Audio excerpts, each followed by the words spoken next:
There really is four phases in our master planning process. The first of phase one is information gathering and site assessment. And this phase of the process has effectively been completed. The objectives were to gather information, inform and educate the community and stakeholders, have them educate us, define goals and objectives for the project, and refine the planning process. Information gathering is a cyclical process. Answers to questions lead to more questions. Throughout the planning process, the information gathering really never ceases. So while I say that phase one and information gathering has been completed, we will gather information and let it inform the planning process throughout the process. The design team went about this process through several methods, interviews, of course, with park staff, visitors, and a variety of stakeholders. The team also poured through digital data, including national and state databases and GIS data provided by the state of North Carolina. We've also spent a good amount of time on the property and on the river as part of our process. This has been a key to gathering and getting a feel, gathering information and getting a feel through being on the ground, boots on the ground, so to speak. Experiencing the site in person helps to clarify opportunities and challenges, and visioning really can only happen once you set foot in the park in the context of the space. And the design team has made multiple visits to Mayo River State Park and the surrounding area. During these hikes, the team documented the surrounding context through photographs, mapping, and discussions with park staff. Opportunities and challenges have been marked up on maps. Notes from the rangers were captured, and photos documented existing conditions. One of the other things we did was took a paddle. We're designing a master plan for Mayo River State Park, so we felt like it was important to get on the river.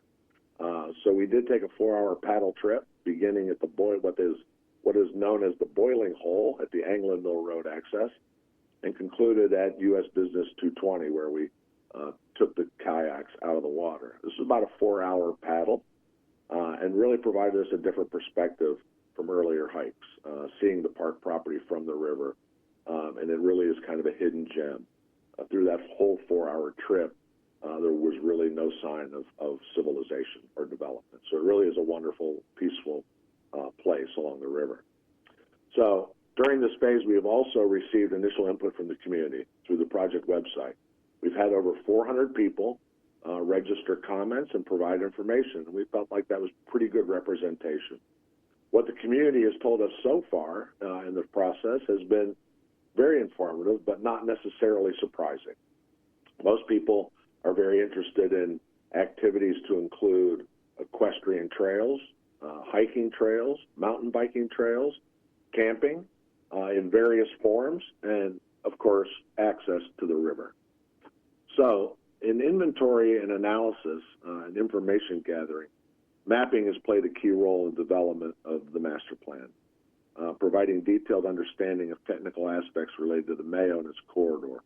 Through the years, North Carolina Parks has collected various levels and forms of spatial data. This data was provided to the design team early on and includes information on cultural features, trails, dams, easements, park facilities, hydrology, slope and topography, endangered species, natural resources, vegetation types, and so on, natural communities as well. So analyzing this data is important to understanding what needs to be protected and where the opportunities for improvements exist, while help clarifying the opportunities and challenges. A clear and thorough understanding of the data is critical to informing decisions and supporting recommendations. So currently, we are moving into the second phase of the process, and that's the generation of concept ideas and solutions for future improvements and facilities. Phase two, preliminary planning and design, which is where we are now. The objectives of this phase include development of a park program.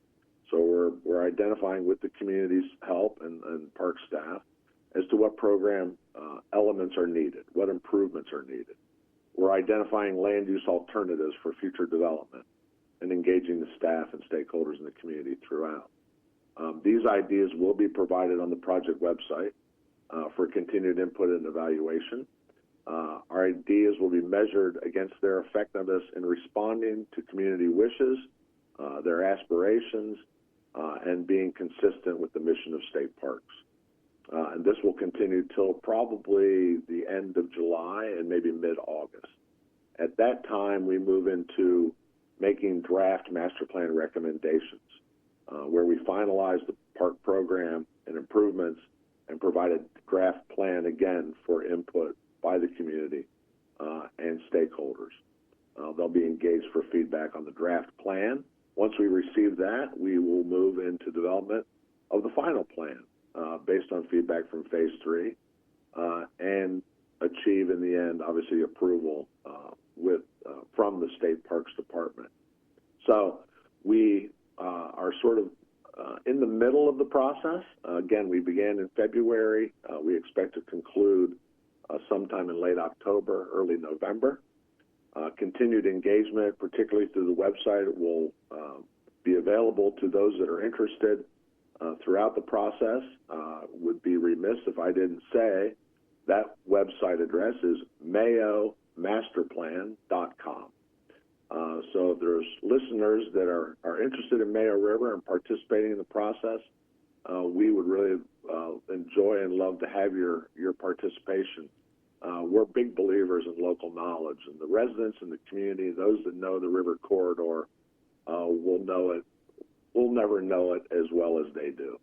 There's a real value in local knowledge, and we find a lot of our inspiration in planning and design comes from that knowledge, those experiences that the community has, the history that they know, and they know things that we don't, that we can't possibly learn without their participation. So really encourage those who are interested to log on to the website.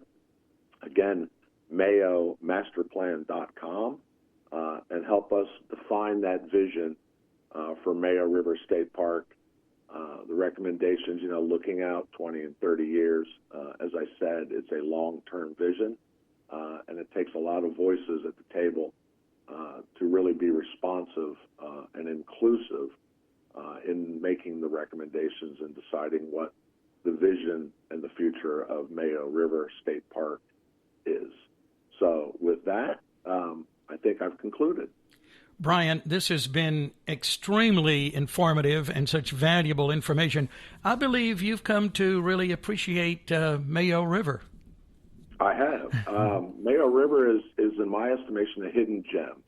In fact, I told a good friend of mine who is a paddler that he needs to go to Mayo, and he said, it's been on my list for a while, but just never got there. And I said, it's only an hour and 15 minutes from the Triangle. Mm-hmm. And as I said, my experience was very much a wilderness experience. We didn't see any signs of development for 4 hours on that trip. Yeah. So it really is a hidden gem, and it's easy. It's not. There are parts where there are rapids, but those can be avoided, and it's an easy paddle for even a novice paddler. Well, so many people in this area know exactly what you're saying. I'm glad you've discovered it. And there's so many pieces to this puzzle, and I appreciate you laying it out so well for us.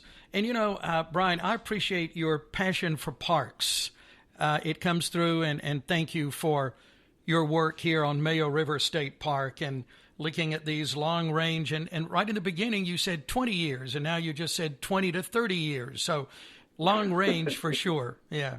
It is long range for sure. The target is that far out. We're trying to develop a vision that extends out into the future. It's master plans for state parks. They don't do them every 5 years. No. They might do them once every 10 years. So we are looking pretty far down the road. Brian, thank you for your efforts on our behalf at Mayo River State Park. I'm going to give that website again and the park's website as well. And continuing success as this all comes together. And let's talk again. Okay. Thank you, Mike, for the opportunity to be with you today. Our pleasure. Thank you, Brian. Brian Starkey is an architectural engineer with landscape architect, actually, the right wording there, landscape architect with Timmons Group. And I wanted to give you that information again. mayomasterplan.com, mayomasterplan.com. Another one you may want to check out too, ncparks.gov, ncparks.gov. And I'm Mike Moore. Thank you for listening.